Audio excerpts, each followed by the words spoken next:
주 안에서 사랑하는 봉산교회 교우 여러분, 그간 평안하셨습니까?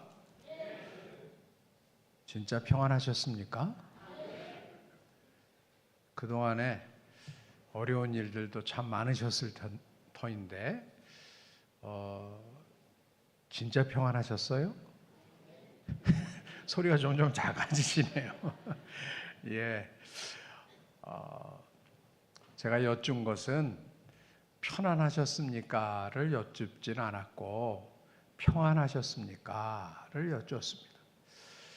이제 우리가 세상적인 기준으로 봤을 때 그저 신앙생활을 한다고 해서 매일 편안한 삶을 사는 것은 아니죠. 세상에 비가 올 때 우리 집에도 비가 오듯이 세상에 어려움이 있을 때 우리 집안에도 어려움이 있을 수 있습니다. 세상이 캄캄한 어둠으로 갈 바를 알지 못하고 헤맬 때에 우리 집만 햇빛이 매일 비추는 것은 아니죠. 지난 코로나19 사태를 경험하면서도 우리는 세상 안에 우리가 살고 있구나. 세상이 어려우면 우리 교회도 신앙인들도 참 어려워지는구나 라는 것을 경험했습니다. 코로나 이후의 삶, 그것을 우리는 뉴 노멀이라고 얘기를 합니다.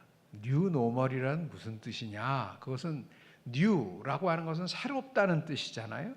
노멀, 정상, 규범, 기준이라는 뜻이죠. 따로따로 얘기해 보면 그렇게 다른 얘기, 별로 무서운 얘기가 아닌 것 같아요. 어찌 보면 좀 신선하잖아요. 새롭다는 얘기와 기준이라는 얘기가. 그런데 사실 여러분, 이 두 말을 합쳐놓으면 뉴 노멀이라는 말을 합쳐놓으면 실제로는 만만치 않은 세상입니다. 실제로는 쉽지 않은 세상입니다. 코로나 이전 시대와 코로나 이후 시대가 그렇게 쉽지가 않아요. 구별하기가. 특별히 우리 교사 선생님들, 저도 이제 일생을 교사 또 한 반은 제가 아직 더 살아야 되니까요. 중간 결산을 해보면 반은 거의 학생으로 산 것 같습니다. 반은 학생으로 살았고 그 다음에 반은 선생으로 산 것 같아요. 학생이든 선생이든 저는 이제 교육계 안에서 지내왔는데 많은 변화가 있었지만 코로나 이전과 이후에 교육계, 특별히 우리 선생님들에게는 엄청난 변화가 있는 거예요. 제가 지난 2월 말로 정년 퇴임을 했습니다. 은퇴를 했다는 거죠, 학교에서. 여러분, 은퇴를 했으면 좋겠습니까? 안 좋겠습니까? 안 해보신 분들은 잘 몰라요. 은퇴하신 분들은 가만히 계신데 아직 많이 남으신 분들이 좋을 것 같다고 얘기하시는 것 같아요. 예, 물론 좋은 점도 있습니다. 근데 안 좋은 점이 뭔지는 점점 이제 느낄 것 같아요. 모든 거에는 양면성이 있잖아요. 그런데 한편으로 좀 감사하다 그럴까? 좋은 점 하나는 뭐냐면 제가 섬기던 학교에서 총장이 됐을 때랑 비슷해요. 그러니까 총장이 되면 뭐가 좋습니까? 를 이제 묻는 사람들이 계셨어요. 총장이 뭐가 좋아요? 그러면 총장 되면요, 좋은 게 뭘까? 생각해 보니까 있긴 있어요. 좋은 건 뭐냐면 강의를 안 하는 거예요. 강의를. 학생들 안 가르치는 거예요. 이게 무슨 뜻입니까? 강의를 안 한다는 거는요, 강의 평가를 안 받는다는 거예요. 이 학교에서 강의를 하면 요새는 강의 평가를 받잖아요, 다.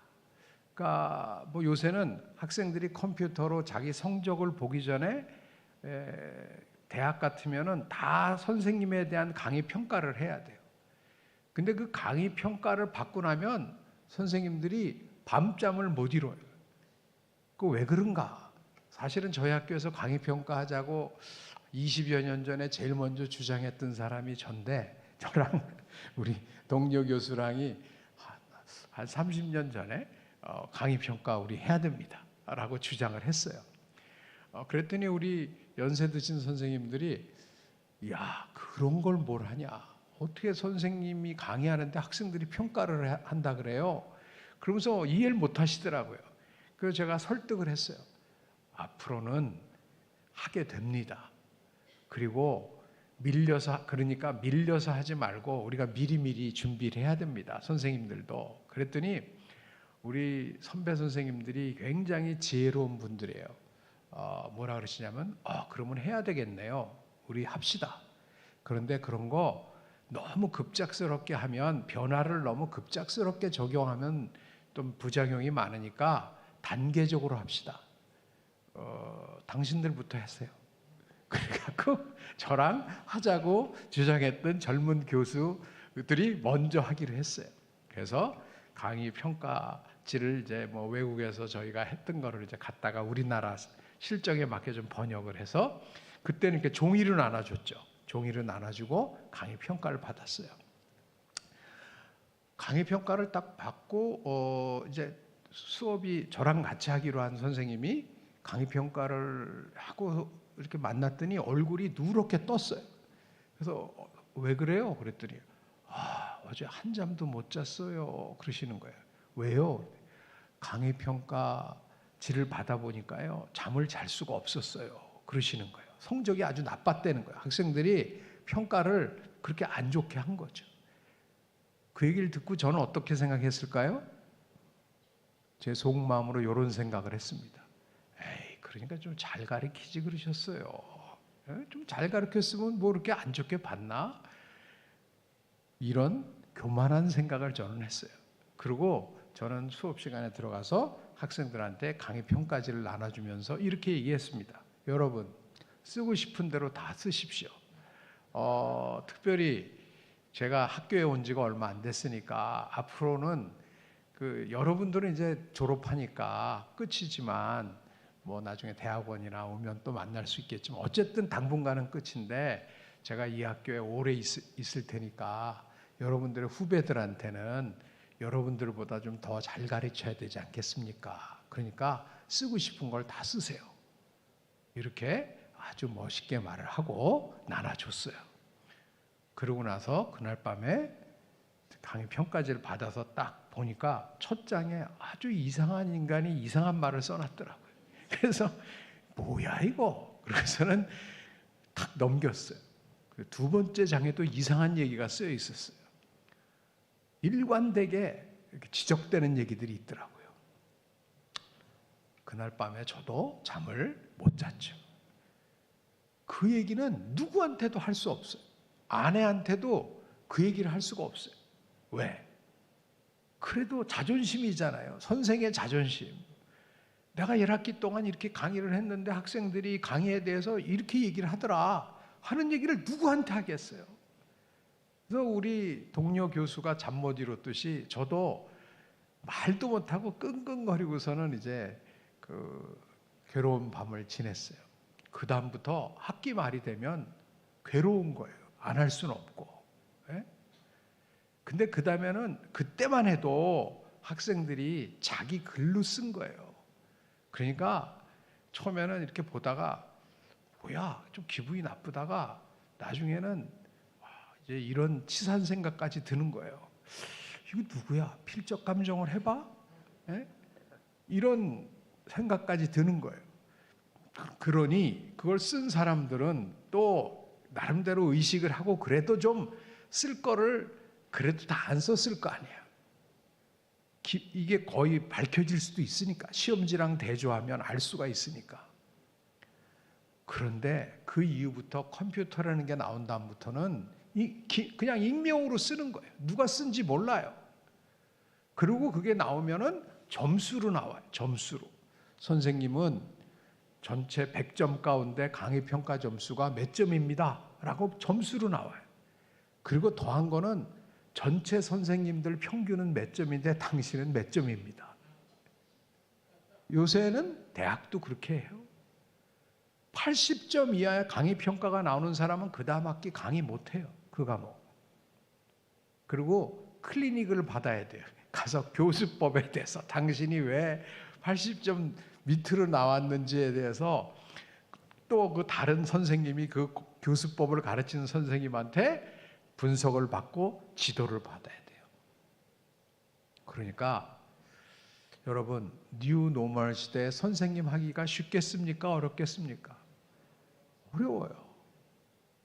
그래도 선생님 중에 괜찮다고 하는 대학 교수들도 어려워요.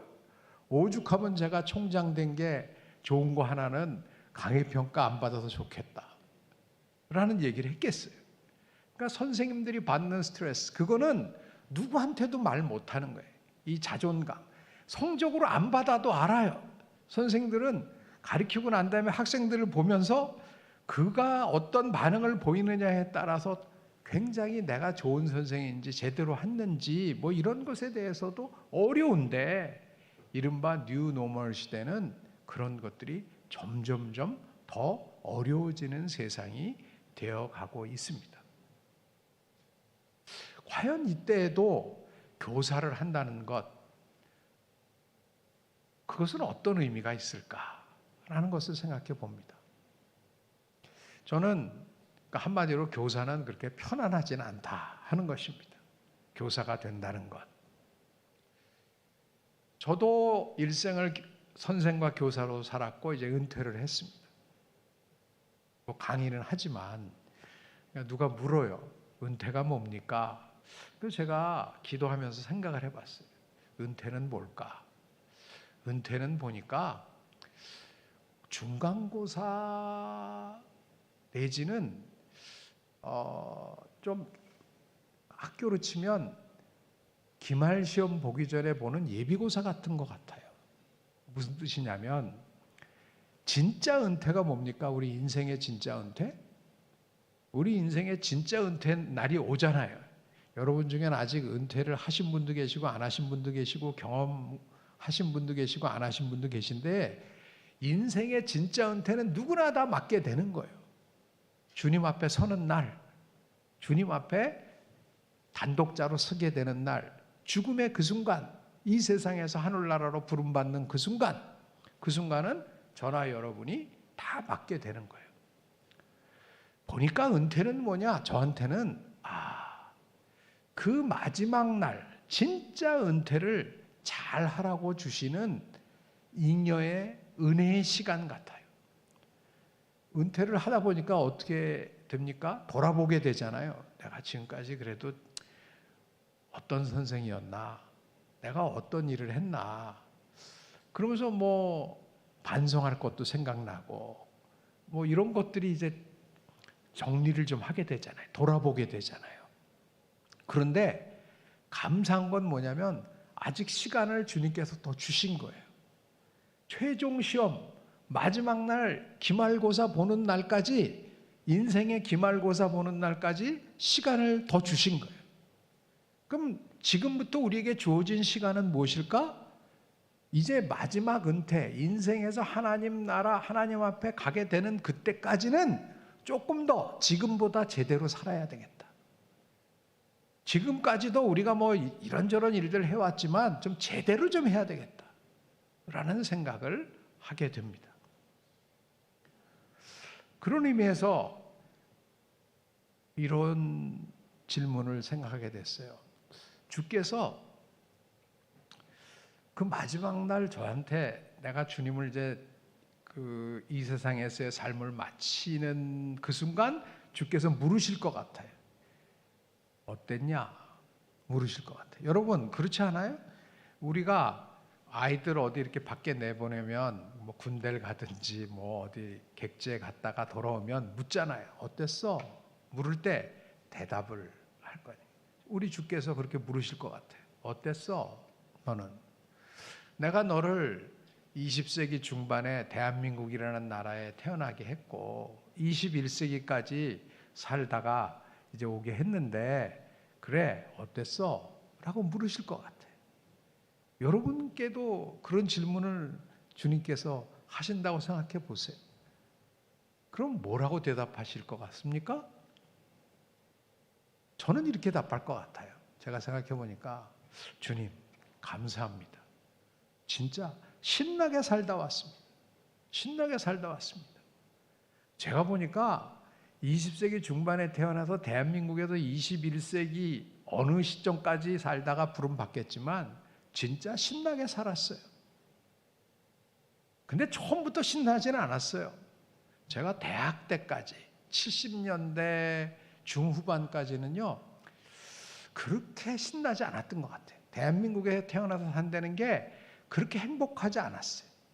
그렇게 자랑스럽지 않았어요. 대학생 때는 불만이 많았어요. 왜 하필이면 하나님을 믿긴 믿었으니까 하나님한테 불평도 했죠. 하나님, 제가 왜 이런 나라에 태어나서 살아야 됩니까? 저는 좀 더 우리나라가 자유로운 나라, 민주적인 나라가 더 됐으면 좋겠어요. 미국이나 일본이나 뭐 독일이나 불란서나 이런 나라들은 민주적이면서 또 잘 살기까지 하는데 우리는 경제적으로도 왜 이렇게 힘들고, 저희가 80년도 초반까지 외국에 못 나갔거든요. 여러분, 외국에 나가는 사람이 거의 없었어요. 그때는 여권을 가진 사람 몇 명 없었어요. 그렇지 않아요? 외국에 나갈 수도 없지, 뭐 답답했어요. 뭐 문화적으로도 핍절했어요. 왜 이런 나라에서 제가 태어나서 살아야 됩니까? 라는 생각을 했던 것 같아요. 주님, 왜 제가 미국 같은 나라에 못 태어났나요? 왜 저를 불란서나 독일 같은 나라에 좀 괜찮은 나라에서 태어나게 안 하셨어요? 라는 생각을 했던 적이 있던 것 같아요. 그때도 주님 왜 저를 일본에 태어나게 안 하셨어요? 이런 생각을 안 했어요. 어쨌든 그때 이렇게 행복하지 않았어요. 그런데 그리고 불평과 불만도 있었는데 이제 은혜를 받고 나니까 조금 달라지더라. 왜 이런 나라에 태어나게 해주셨습니까? 했던 생각이 은혜를 제대로 좀 받고 나니까 바뀌어요. 아, 이렇게 왜 이런 나라에 태어나게 해주셨나 해서 참 이 나라가 할 일 많은 나라로구나. 할 일 많은 이 나라에 그 찬송이 있잖아요. 할 일 많은 이 나라에 우리 태어났으니 복음 들고 앞장서서 충성되게 일하자. 그 찬송이 확 마음에 와 닿는 거예요. 그러니까 그때부터는 제가 공부를 왜 해야 되는지 알았어요. 내가 공부를 좀 제대로 하고 제대로 신앙생활 해서 제대로 된 목사가 되면 우리 교회가 좀 하나님의 교회로 제대로 설 것이고, 우리 교회가 제대로 쓰면 우리 동네가 제대로 될 것이고, 우리 동네가 제대로 되면 우리 나라가 지금보다 훨씬 더 나은 나라가 될 것이다 라는 비전을 갖게 됐어요. 그 시대에 이런 비전을 저 혼자 가졌겠어요? 주께서 엄청난 영적 부흥을 허락하셔갖고 이 땅에 그런 비전을 가진 젊은이들이 많아졌어요. 그래서 좋은 선배들이, 신앙의 선배들이 많이 나와서 이 땅을 변화시키기 시작했어요. 그래서 지금은 여러분, 지금은 대한민국 여권 들고 어디 가면요, 옛날에는 대한민국 여권이 있고 예컨대 미국 여권은 독수리 여권이라고, 요새는 우리나라 여권도 파란색이 됐는데 예전에는 미국 여권이 독수리 여권, 독수리가 있고 이렇게 파란색이었어요. 그 미국 여권 가진 사람들은요, 꼭 바울 시대에 로마 시민권 가진 사람 같이 막 그렇게 주의를 했어요. 그래서 한국에 살면서도 막 그거 가진 사람 그렇게 부러워했어요. 왜? 힘 있는 나라니까, 갖고 어디나 가면 힘 이렇게 인정을 받으니까. 우리나라 여권 가지고는 다른 나라 가려면 힘들었어요. 비자 맨날 받아야 되고, 막 아프리카 한번 가면은 막 비자에 도장을 이만큼 찍어야 돼요. 너무너무 힘들었어요. 지금은 어떻게 됐어요? 고세에 우리는 어디를 가도 지금 미국 사람들보다 우리 여권 가지고 갈 수 있는 데가 더 많아요. 비자 없이. 어디 가도. 제가 예전에 그 교회 대표단 미국 대표들이랑 우리나라 대표랑 브라질 대표들이랑 같이 회의를 하느라고 브라질에 갔어요. 브라질에 갔는데 줄이 쫙 있는데 굉장히 줄이 길어요. 근데 저희 세대만 해도 그냥 줄을 잘 서야 된다는 얘기와 함께 또 미국 사람들 옆에 쓰는 게 제일 그래도 안전하지, 이런 생각들이 있어요. 그래서 미국 사람들 서는 줄에 저도 이렇게 섰어요. 그랬더니 브라질 그 이민관 하는 사람이 저한테 오더니 여권 보자 그러더니 턱 보더니 너는 왜 한국 사람인데 이 줄에 서 있냐고 옆으로 가라는 거예요. 차별하는 줄 알고 저는 나 그랬더니 이 줄이 일로 가라고 자꾸, 너는 이 줄에 서 있을 필요가 없다, 이 줄로 가라고. 보니까 이게 급행줄이에요. 거의 사람이 없어요. 미국 사람들 서 있는데, 그래서 제가 아니 우리 친구들인데 여기 있는데 그랬더니 너는 일로 가라. 그래서 저 혼자 급행줄로 나왔어요. 미국 친구들 나올 때 한참을 기다렸어요. 왜?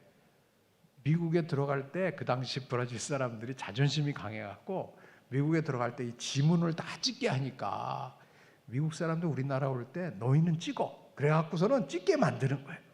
그리고 저희한테는 그냥 프리로 가라는 거예요. 진짜 어디서나 대접을 받아요. 심지어 가장 최근에는 제가 최근은 아니고 한 3, 4년 전에 미국에 출장을 갔다가 미국 이제 뉴욕 공항에서 이렇게 나오는데 출장 스케줄이 빡빡해갖고 좀 피곤했어요. 거기다 밤 12시 40분 비행기니까 더 이렇게 피곤하잖아요. 근데 줄이 막 공항에 가니까 줄이 막 복잡하게 있어요. 그때 뭐 어떡하겠어요. 줄 서서 이제 진짜 곤비한 가운데 참 이렇게 여권을 조사하는 사람한테 이제 이렇게 줬더니 자매인데 이렇게 툭 보더니 제 여권을 보면 씩 웃더라고요. 그러더니 임성빈 그러는 거예요. 한국말로 아주 발음이 너무 정확해. 그래서 제가 이제 그 사람 미국 사람이니까 제가 영어로 야, 너 발음이 진짜 정확하다, 한국 발음이. 그랬더니 또 씩 웃더니 고마워 그러는 거예요. 순식간에 그 옆에 있던 피곤했던 그 흐름이 싹 바뀌는 거예요. 이 친구는 이른바 짐작컨대 K-컬처 이런 것 때문에, K-팝 이런 것 때문에 한국말을 자기가 열심히 공부한 거예요. 그러다가 자기도 얼마나 힘들었겠어요. 밤 12시 넘어서 맨날 남의 얼굴 맞냐 안 맞냐 이런 거 검사하니까 서로 인상 쓰면서 이러고 있는데 한국 여권이 딱 들어오니까 보고선 한마디 했는데 또 말을 하니까 자기도 한마디 하고, 그러면서 분위기가 피곤이 싹 가셔지는 거예요. 여러분, 저희 몇십 년 전만 해도 있을 수가 없는 일이에요. 이게 한 빙산의 일각이에요. 지나보니까 주님 진짜 감사합니다. 저희 일생 동안 민족 복음화, 세계 선교 어디 무엇이든 다 할 수 있었어요. 우리나라 어디에 뭐 어려운 교회가 있다? 어려운 사람들이 있다? 도웁시다. 우리가 도왔거든. 우리나라만이 아니에요. 전 세계 뭐 필리핀에 어디가 어려운 데가 있답니다. 뭐 어디가 어려운 데가 있답니다. 하면 우리가 가서 다 도왔잖아요. 여러분 약수동, 서울에 가면 그 약수동에 가보면 장충체육관이라고 있잖아요. 그 장충체육관 옛날에 거기서 뭐 대통령 선거도 거기서 했고, 김기수식 원투도 거기서 했고, 박신자, 신동파 뭐 지금까지도 경기들을 거기서 하잖아요. 그 장충체육관 누가 질 때 누가 도와줬어요? 필리핀이 도와줬다고요. 그 당시에 필리핀은 잘 사는 나라였어요. 60년대. 그때 우리가 필리핀 도움받아서 장충체육관 진 거예요. 그런데 지금 한 세대 만에 우리 세대가 가기 전에 우리는 이미 그 나라들을 도울 수 있을 정도의 나라가 된 거예요. 정치적으로, 경제적으로, 더더욱 영적으로 이렇게 종합적으로 복을 받은 나라가 전 세계에 별로 없습니다. 물론 지금도 우리보다 잘 사는 나라들이 있어요. 지금보다 우리보다 잘 사는 나라들 대부분은 옛날부터 잘 살았던 나라들이에요. 그리고 그 나라들 중에 적지 않은 나라들은요, 남의 거를 다 가져온 것들이에요. 유럽에 있는 많은 나라들은 다 아프리카나 남미에서 남의 것들을 다 가져온 거예요. 그래서 이 남아프리카의 투투 주교 같은 분들은 그런 얘기를 하잖아요. 백인들이 와서 우리한테 예수 잘 믿으라고 그러려면 기도해야 된다고, 그래서 눈 감고 기도하라 그래서 열심히 기도했더니 눈 뜨고 났더니 우리 집에 있는 다이아몬드가 다 없어졌다. 이게 뭐냐? 바로 유럽이나 이런 백인들 중심의 선교의 한계였던 거예요. 왜 하나님이, 우리도 지금 쉽지 않은 형편이 있지만 한국 교회를 들어서 우리가 뭐 다 그렇게 외국어도 잘하는 것도 아니고 우리의 신앙이 그렇게 다 모범적인 것도 아니에요. 부족한 점이 여전히 많지만 한국 교회를 들어서 세계 선교에 쓰시느냐? 그것은 뭐냐? 우리가 이 정도 된 것, 우리가 이 정도 경제적 부를 이룬 것은요, 남의 나라 가서 전쟁에서 뺏은 건 없어요. 적어도 우리의 경제 축적 과정은 남의 나라 가서 땀 흘려서 얻은 것들이고 무역해서 얻은 것이 대부분인 거예요. 그렇기 때문에 우리가 복음을 들고 나가도 주께서 쓰시는 거예요. 하나님이 다윗에게 성전을 허락하지 않았잖아요. 왜? 피를 흘렸으니까. 어찌 보면 진짜 우리 기성세대는 엄청난 복을 받은 세대예요. 개인적으로 우리가 뭐 다 부자가 되고 뭐 다 모든 걸 이룬 건 아닐진데, 아니라고 할지라도 우리가 우리 젊은 시절, 어린 시절을 비교해 보면 우리 대한민국이 엄청난 복을 받은 것, 주님 앞에 감사를 드리지 아니할 수 없지 않습니까? 그래서 주님 감사합니다. 진짜 신나게 살았습니다. 감사합니다. 그렇게 고백할 것 같아요. 근데 이제 그 다음에 주께서 이렇게 물으실 것 같아요. 근데 너희들은 그렇게 신나게 살았는데 너희 딸들은 왜 저래? 너희 아들들은 왜 저래? 너희 손자들, 손녀들 괜찮아? 너희 대한민국 괜찮아? 너희 교회 괜찮아? 라고 물으셨을 때 과연 우리가 어떤 답을 할 수 있을까? 저는 이 두 번째 문제가 저와 여러분이 그날까지 준비해야 될 숙제, 문제, 주제라고 생각을 합니다. 하나님께서 우리에게 엄청난 복을 주셨지만 제가 볼 때 지금 우리의 제일 큰 문제는 뭐냐? 과제는 뭐냐? 감사가 없는 거예요. 이 땅에 문화가 감사의 문화가 아니에요. 불평과 불만이 가득 차 있어요. 어느 누구도 감사합니다라는 것을 그렇게 고백하지 못해요. 다 왜 저 사람은 저렇게 사는데 난 이렇게 살아요? 왜 나는 이래야 돼요? 왜 우리는 이래야 돼요? 하는 불평과 불만이 그득 차 있어요. 이것은 신앙인들도 별로 예외가 아니에요. 두 번째, 감사의 문화가 실종되어 있는 것과 함께 찾아보기 어려운 것과 함께 두 번째는 뭐냐? 생명의 문화를 찾아보기 어려워요. 주께서 우리에게 복을 주신 목적은 뭐냐? 생명을 주신 거예요. 내가 뭐 부자가 아니고 높은 자리에 있고 뭐 이런 게 문제가 아니라 영원한 생명을 받은 게 더 중요한 거 아니에요, 여러분? 우리가 사실은 어떻게 살았든 간에 주 예수 그리스도를 믿고 그가 살아계심을 믿고 우리의 기도를 들어 응답해 주시는 분이심을 믿는 믿음 안에서 십자가를 붙들고 살면 죽어도 죽지 않는 영원한 생명을 받은 거, 이게 복이잖아요. 그런데 그런 생명을 받은 사람들이 만들어낸 문화가 지금 뭐냐면 이 땅이 저출생, 세계 거의 잘 사는 나라 가운데 웬만큼 산다는 나라 가운데 1위, 출생률 제일 꼴찌,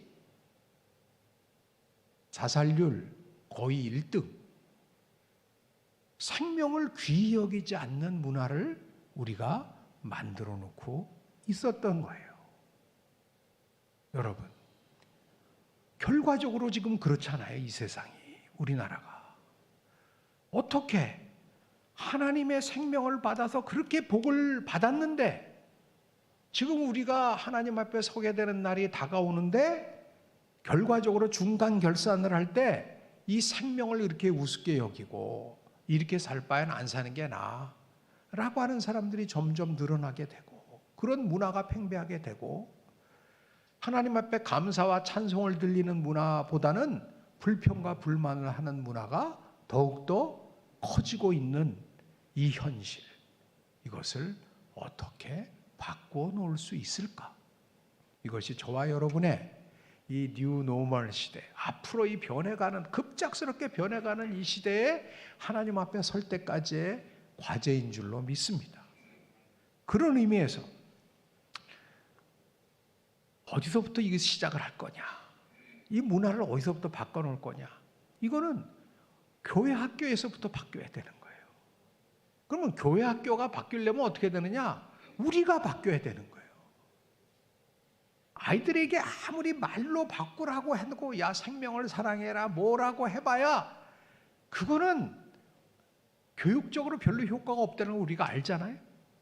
아이들에게 뭐라고 하기 전에 우리 자신의 삶이 모범이 되어야 할 줄로 믿습니다.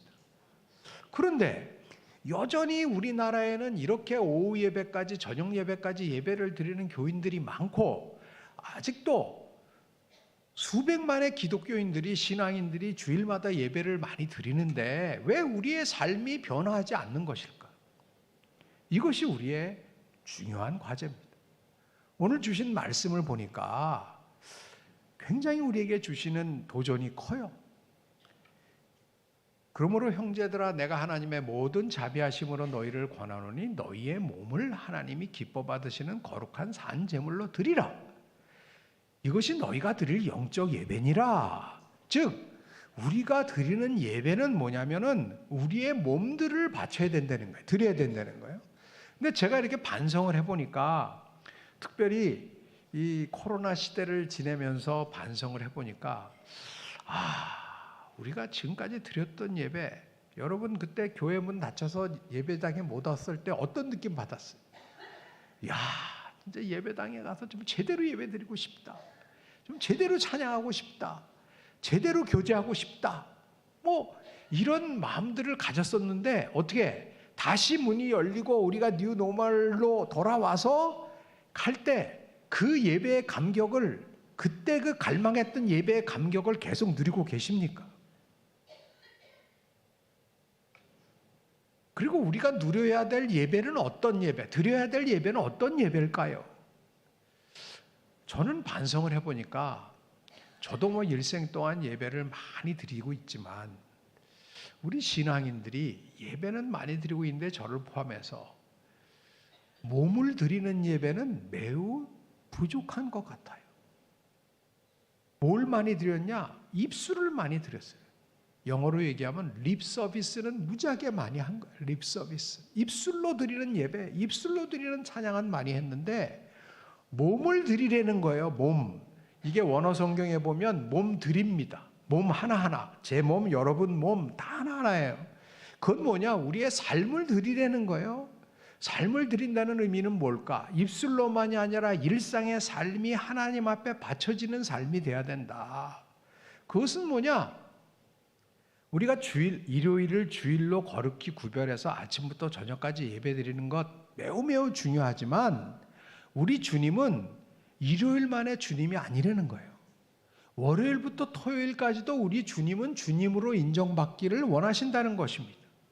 우리가 거룩한 예배당을 이렇게 잘 짓고 예배당 안에서 예배 드리는 것도 매우 중요하지만 우리 주님은 예배당 안에서만 예배받기를 원하시는 것이 아니고, 주님으로 인정받기를 원하시는 것이 아니고, 우리의 가정, 우리의 일터, 우리 동네에서도 우리 주님은 주님으로 인정받기를 원하신다는 것입니다. 이게 우리의 삶을, 우리의 몸을 하나님 앞에 드리는 거예요. 또 우리 주님은 이렇게 모여서 드리는 오프라인 예배도 중요하게 받으시지만, 오프라인에서 교제하는 것도 중요하지만 직접 만나는 것도 매우 중요하죠. 그러나 우리가 이 코로나 사태를 통해서 알았듯이 온라인이라는 것도 굉장히 중요한 거예요. 이제는 이 온라인, 흩어져 떨어져 있는 사람들을 향해서 온라인을 잘 활용해. 디지털 시대는, 이 디지털 시대에 온라인을 활용 못하면 진짜 어려워집니다. 여러분 이제 요새는 음식점 가면은 사람이 없는 데들이 많잖아요. 제가 예전에 몇 년 전에 이제 출장을 좀 오래 갔다가 공항에 내렸는데 굉장히 시장했어요. 그래서 이렇게 식당에 내려가서 주문을 하려고 그랬더니 한국에 오래간만에 왔으니까 막 먹고 싶은 게 너무 많은 거예요. 그래서 가서 뭘 먹으려고 이렇게 했는데 주문하는 받는 사람이 없어요. 근데 기계가 하나 딱 쓰더니 여기다 찍으라는 거예요. 이렇게. 그래서 이렇게 찍었죠. 찍고 나서 보니까 뒤에 보니까 진짜 맛있는 게 먹고 싶은 게 나오는 거예요. 그리고 뒤를 딱 돌아봤더니 젊은 친구들이 가방 들고 뒤에 쫙 줄을 서 있는 거예요. 그래서 제가 먹고 싶은 거 먹었겠습니까? 못 먹었겠습니까? 저를 우습게 보시면 안 됩니다. 저는 일찍부터 80년대, 90년대, 80년대 말부터 컴퓨터를 그래도 한 사람이에요. 그렇지만 뭐 어떻게 보시든 간에 결과적으로 제가 먹고 싶은 거 못 먹었습니다. 왜? 이거 쉽지 않더라고요. 갑자기 거기다가 뒤에 사람들 막 젊은 친구들이 딱 서 있으니까 막 땀이 나기 시작하고 그 어떻게 했어요? 그냥 먹던 거 계속 눌러갖고 그냥 처음 찍은 걸로 겨우 먹고 나왔어요. 이게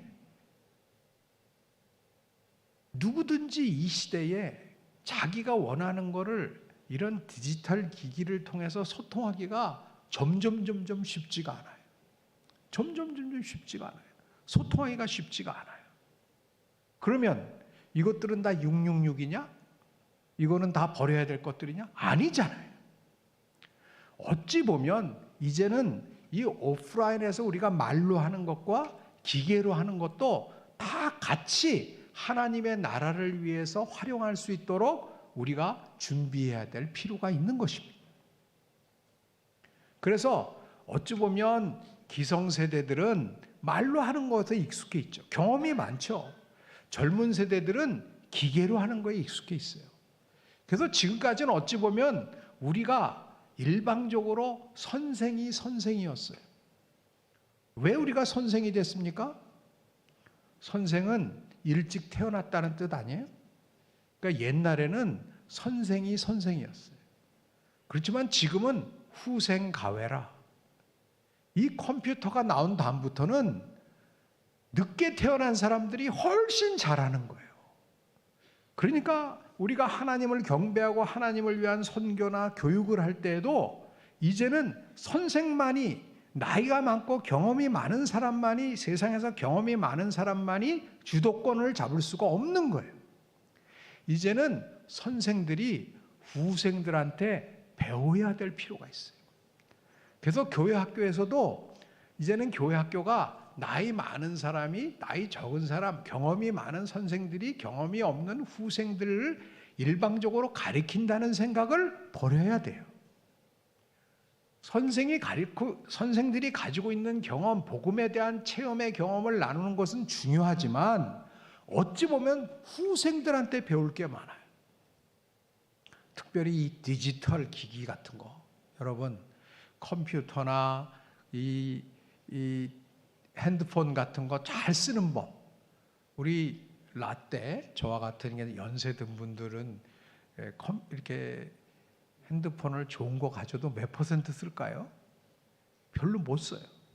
우리는 뭐 여러분 뭐 마일리지로 뭐 공짜로 뭐 좀 타고 그러세요? 저도 거의 못 타 먹어요. 근데 우리 딸이랑 아들들 보니까 걔네들은 마일리지로 주로 다 살더라고요. 그런 것들 하는 것들 많은 것들이 그 안에 있는데 그건 우리가 배워야 돼요. 선생들이.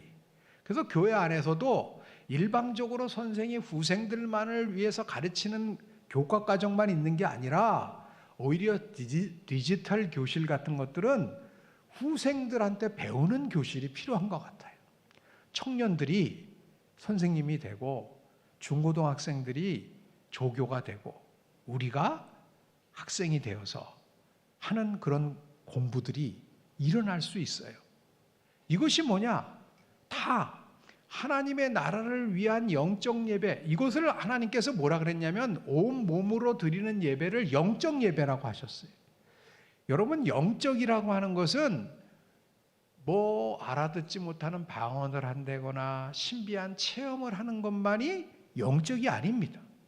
여기서 얘기하는 영적이라고 하는 것은 말씀에 합당하다는 거예요.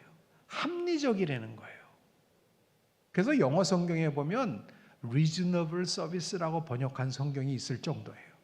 그러니까 하나님의 말씀에 합당한 것들, 하나님의 영광을 위해서 우리가 할 수 있는 것들을 삶으로 살아내야 된다. 이것이 바로 우리가 교회 학교를, 또 교회를 이제부터 섬겨야 될 중요한 내용이자 목표인 줄로 믿습니다. 우리의 남은 생 동안 하나님께서 너 어떻게 살다 왔어? 물으실 때 너희 딸과 아들은 어때? 내가 너한테 진짜 역사적인 복을 줬는데 너희 나라와 민족에게 지금 너희 나라와 민족이 어떤 상태야? 라고 물으시는 것은 세세하게 보면 나의 딸과 아들에 대해서 물으시는 거 아니에요? 나의 손자와 손녀에 대해서 물으시는 거 아니겠습니까? 나의 자매와 형제들에 대해서 묻는 것 아니겠습니까? 과연 우리가 그들에게 주고갈 수 있는 것들이 무엇일까? 주님의 사랑을 전하는 것. 그런 의미에서 세상에 많은 것, 은과 금을 주는 것도 중요할지 몰라도 세상은 금과 은을 달라 그러지만 우리가 비록 금과 은은 충분치 않지만 뭐가 있어요? 예수 그리스도의 생명이 우리에게 있지 않습니까? 그런 의미에서 선생님들, 특별히 교사 선생님들은 진짜 자부심을 가지시기 바랍니다. 물론 이 뉴노멀 시대에 교사하기가 쉽지 않습니다. 만만치 않습니다. 그럼에도 불구하고 여러 일들을 우리가 할 수 있고 하나님의 나라를 위한 봉사를 여러 개 할 수 있지만 그 중에서도 생명을 살리고 그 생명을 키우는 일에, 생명을 전달하는 일에 우리가 부름을 받았다는 것, 이것은 하나님이 우리에게 주신 큰 축복인 줄로 믿습니다. 또한 축복받은 우리가 제대로 하나님께 이제 마지막 시험 문제에 제대로 답을 하려면 조금 더 우리도 노력해야 하겠습니다. 말로만 하는 봉사, 말로만 하는 교육이 아니라 우리의 삶으로 나부터 일요일뿐만 아니라 월요일부터 토요일까지도 예배당 안에서뿐만 아니라 가정과 일터와 지역사회에서도 하나님을 믿는 딸과 아들답게 살아내는 것.